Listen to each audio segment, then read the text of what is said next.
same one as the Rock Rider, or did they make them still? Don't know. Okay. Hey YouTube, in this video I'm going to talk about the B-Twin Riverside 500. This is more of a long-term review. It's not my bike, but the lady whose bike it is has brought it back so many times in the first 9 months. Why is that for a brand new bike? Well, it's an entry-level Decathlon bike, and my feeling is the components they use throughout the bike are much cheaper than the more expensive ones. So you've seen the Rock Rider range, the Riverside range. All the bikes look a bit similar, but the components are different. So this one was about 280 euros brand new. She then had to pay about an extra 50 for all the accessories. So mudguard, kickstand, back rack, a couple of other things.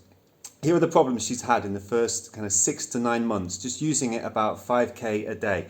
Both the cables for the disc brakes disintegrated. So just through wear and tear, the different parts of the cable, like the threads, they just fell apart. So both the cables, now that's fine, it's an easy job, but that shouldn't happen in the first 6 months.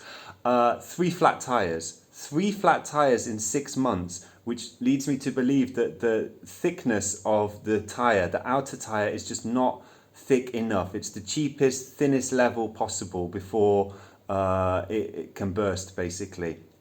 Also, she had to take it back in the first 6 months for the free service or free safety checkup, but you know, it shouldn't really need a check, you know, a service within 6 months if it's a brand new bike. And the problem was the derailleur was not in the correct place, so the chain was rubbing against it, the gears weren't slotting in. So within 6 months, either the tension of the cable or the tension within the derailleur component had gone.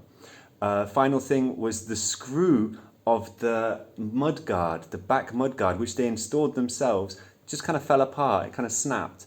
So what this, I think I've heard before, is the quality of the steel of the entry-level Decathlon bikes is the poorest, cheapest quality of steel. It's like supermarket bikes from China, and they just break very easily. A few months, 6, 9, 12 months down the line. So whilst the entry-level price is good, you need to be able to do these things yourself. So when you buy the higher ones up in the range, what you're getting basically is either a lighter frame, but mainly it's different group set. So the braking mechanism and the derailleur, they're going to be Shimano rather than the B-Twin entry-level ones, the Decathlon own brand components for the brakes and gears. That's how they make the most savings. They're using cheaper group set for the lower level ones.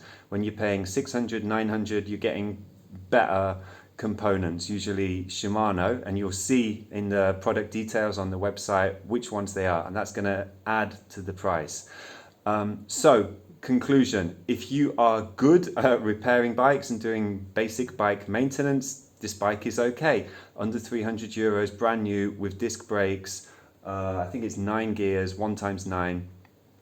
It's a good deal, but you need to be able to do these things yourself. If you can't, if you're not very manual, you don't feel too at ease at repairing the bike yourself, consider either getting a better one in the range that's higher up that shouldn't need as much fixing and servicing, or getting a second-hand bike that was a better kind of brand, basically, like a Trek, Cannondale, Carrera, something like that, a second-hand one, and then replacing the components with the best ones you can buy. Just to give a final example, these tires from Decathlon, they're 22 euros new, but the better ones that are supposed to be puncture-proof are 40 euros each.